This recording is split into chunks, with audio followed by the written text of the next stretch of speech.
Hi everyone, great job surviving the first week or the first third of the pre-session. So that means we're a third of the way through the class, only 2 more weeks to go. You can do it. Anyone can survive 2 weeks, right? So I'm doing this video to hopefully just keep you motivated as we move forward into the second week.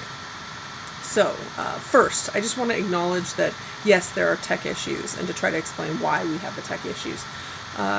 Basically, colleges and universities have taken to where they're offering courses pretty much year-round, which includes not only the normal, fall and spring semester and the normal summer sessions, but also this pre-session, which is the 3 weeks between right after, the semester ends and right before summer begins, which you obviously all know because you're taking this class. They also have a winter session, which basically ends right after fall and right before spring and over the holidays. So if you are managing learning technologies like D2L or Connect, the McGraw company, there is no good time to update these technologies. And so basically the IT folks have to pick when there's the least amount of users, and guess what? Not many people teach and take classes during pre-session. So that's part of what we're dealing with, and just hang in there. I know this is what's going on, and you will not be penalized for technology glitches, and you will get the opportunity to make anything up. Please do know, though, that University of Arizona is updating the D2L, or actually they're moving the servers on Friday, and so you will not have access to D2L from Friday late afternoon, early evening through early Saturday morning. You still have a Saturday deadline, so you will probably want to download or copy and paste the work that is due so you know what it is, and so you can continue to work on it even though you can't log into D2L. Now granted, Saturday's work isn't up yet. I haven't posted it. That should go up in the next day or two. You've got Tuesday and Thursday first, but just know that downtime will occur. Now, on the one hand, pre-session, tech issues, problem, bad. On the other hand, it's good because it's pre-session, and we can't possibly cram a full 16-week course into 3 weeks. It's not possible. Your brains can't handle it. There's not enough time. So it means we get to build, play as we build. I'm using this as an opportunity to build this as a 16-week course. I've taught an action genre course, but not an adaptation, a lit film adaptation version of it. And so as long as you're sincerely engaging, which most of you are, I'm excited with that. We'll do Smashingly, and we'll have a fun time doing this together. Okay, so occasionally if you're having, Shelly, why are we doing this? I just want to remind you, if you look at the syllabus, got it show up here for you, and you look at the learning objectives, hopefully that will remind you why we're doing some of the stuff we're doing. For example, some of you may be, why are we doing this heavy film instruction? And part of it's like, you're like, this isn't intro to film, but we can't talk about adaptation between lit and film if you don't understand and can talk about how film is. And I'm kind of banking on the fact that most of you have probably taken some lit classes, even if it was just in high school. So that's part of why that's going on.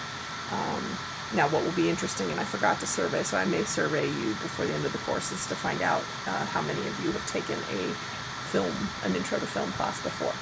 So just understanding if you have a question of why are we doing this, go back and revisit these outcomes, and hopefully you should be able to figure that out. Now, you might also be wondering why Jekyll and Hyde, because it does, as you've noticed, has horror leanings, and even the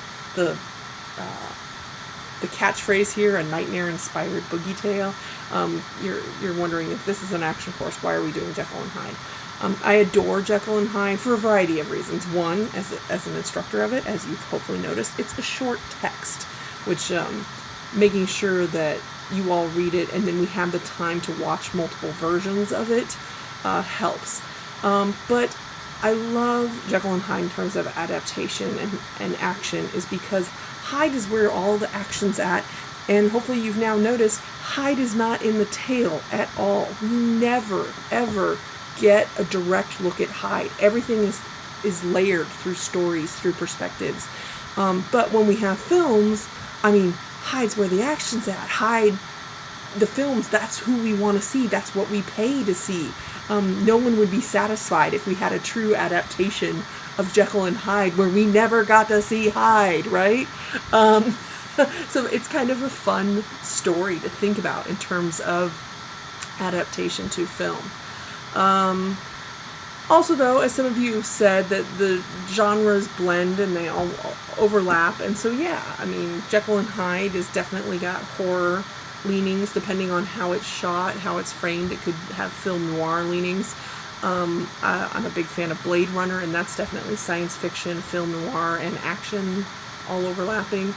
But also for this course, I tried really hard to make sure that we would have free books and films, so books that were out of copyright, like Dracula, Frankenstein, and Shakespeare, are easier for you all to get versions of, and then also the library, if the library had them, they can stream them. If hopefully you've noticed that in the course, hold on, I can show you.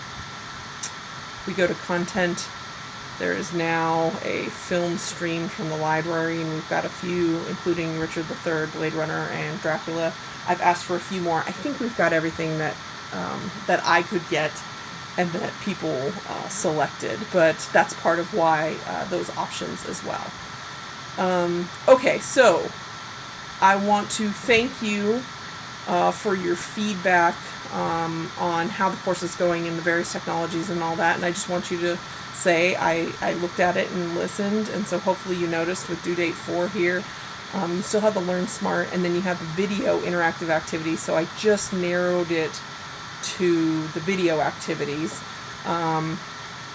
So let's see how that works, because again, part of it was just trying to get you to spend enough time with the textbook and these concepts so you understood them well enough to be able to use them.